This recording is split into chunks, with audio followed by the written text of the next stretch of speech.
it kind of reminds me of like his like. Wuthering Waves is just ripping off Dragon Ball Z. Dude, this game's trash. Everybody go back to Genshin. They have flowers that you can harvest flowers. Like, don't even get me started on the mint. The internet has been blowing up over the fact that Wuthering Waves is coming out soon. I can't wait. I know people are pissed off that like it's being compared to Genshin. Every single person and their dog is talking about it's gonna be the Genshin killer, Genshin this, Genshin that. I'm here for all the drama. I love every single time somebody loses their mind over this game or loses their mind over the fact that Genshin isn't doing as well as they claim that it is, but it isn't. I love all of that. I can listen to people complain about Genshin all day long.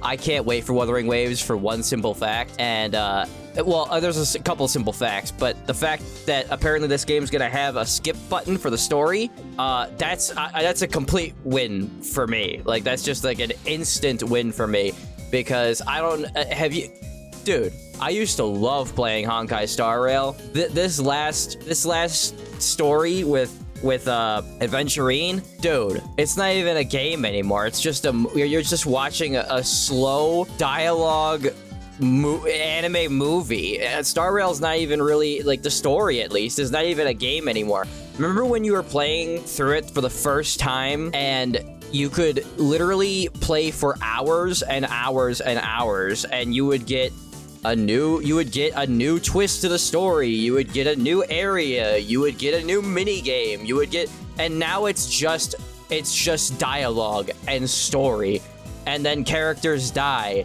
but it's in a dream world, and you're supposed to go, oh no, the character's dead. It's just like Honkai Impact 3rd. Oh wait, they're back. Oh wait, you can roll for them on the banner. Oh my god, isn't the story so engrossing? And I'm like, no, give me a skip button.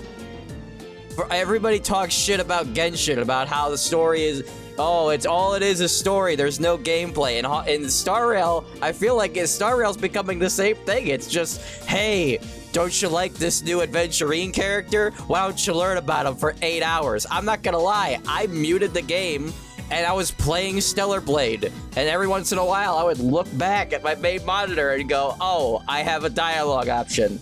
Doesn't matter anyway. It's not like I'm gonna get a different ending. The game doesn't end. So why do I have dialogue options in an 8-hour long anime movie when I could just be playing Stellar Blade and looking at Eve's ass?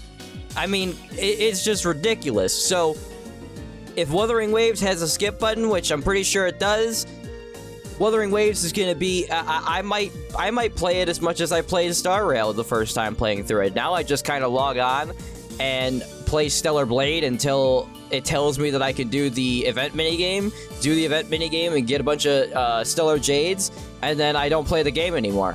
So, I mean, honestly, if Wuthering Waves is gonna give me the gameplay that I'm missing from Star Rail, hey, that's gonna be great. So again, if this game makes Hoyo shills piss their pants, I'm all for it. And apparently, the game's not even out yet, and they're dropping 2 new characters. So, holy hell. Which is after GN and Union gets there in version 1.0. However, there's one thing to note about this, is that we don't know her weapon, we don't know her element. I'm really surprised that they don't give us a lot of breathing room for the first 2 characters, because let's be honest, Jinlin, is that her name? She's hot, dude. She's the only character I want in this game. That and the pink-haired chick with the big boobs. I'm surprised that they don't let us just breathe on those 2 characters alone. They're already hitting us with 2 more characters. That's crazy. And people were just complaining about how, oh, Wuthering Waves isn't gonna have any characters. Wuthering Waves isn't gonna have any content. The game hasn't come out yet, and people are already malding. Sword user, but I have no clue. I'm gonna get her if she's a sword or a great sword user. Great sword user, I don't really care. Don't worry, you're not the only person that has strokes in the middle of their videos. I have like at least 6. Holy sh! That wasn't even planned. And I just had one right there. I have 6 strokes and a video. Holy... No one's gonna believe that that wasn't planned. That's incredible. I was doing research and I looked in Reddit and everywhere. Oh, don't look and for a lot Reddit. of people think that Have you ever gone to Reddit and asked a question and you're like, hey, how do I turn this toaster oven on? And the first comment is, why would you want to turn the toaster oven on? Don't you know that everybody uses a spectral graph to make their toast? And you should just get one of those. And you're like, did I ask for an alternative to toasters? Did I ask for that? No. So why are you giving me alternatives for toasters? I asked, how do I get my toaster running? And you said, who even eats toast anymore? It's 2024. Everyone just eats bread soaked in water now. Don't ever go to Reddit for help. But unfortunately, a lot of the time, I do find solutions on Reddit. So that's the catch-22. That's the duality of man. Somebody call up Ziox, give him to make a meme about that. And both of them are Arrow, and it wouldn't make sense for them to release 3 Arrow characters right after. I don't know. Just ask Nikkei. Almost every character that they release now is a flame character or a sniper rifle character, except for the ones that aren't. In Wuthering Waves, color schemes doesn't always equals to their element. For example, like if you look at Alto, he wears white. I'm pretty sure Genshin was the last game to do this, and like I don't think any other game matches the color of the character to the element. And if they do, it's either an intentional design decision for that specific character or it's an accident. You can't really judge their element from their colors. Never judge an element by its colors, ladies and gentlemen. That's how racism starts. Don't call up Twitter and tell them that you're judging colors by their abilities, or vice versa. Power or the leader of Dude, anybody who plays generic male rover over the hottest female MC ever created, next to Stell, we need to put them in a jail cell, and we never need to let them out. Who would play generic McJones over here over the hottest MC ever made, next to Stell? I like to imagine that Stell is never wearing any panty. I like to imagine that Stell is not wearing any panties, like, ever.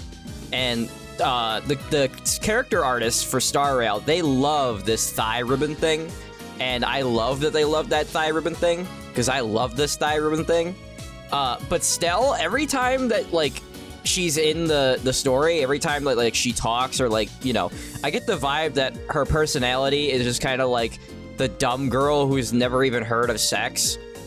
Like, and you can just, like, convince her that, like, you can just have sex with her, and it's just like it's just the thing that friends do. Like, friends just kind of, like, get out of the bed and fool her around, and she would just be like, oh, okay, that sounds good. Like, I just get, like, the dumb girl vibe from her. And also, it always looks like she's never wearing any panties. But maybe she's like Marion in Modernia in Nikkei, and she doesn't understand what what underwear is, or she doesn't know how to wear it, so she just doesn't wear it. Sorry, that's my, like, tech-tone take of the day. I think Stell would be the perfect chick to, you know, convince to have sex with, and she would just go along with it.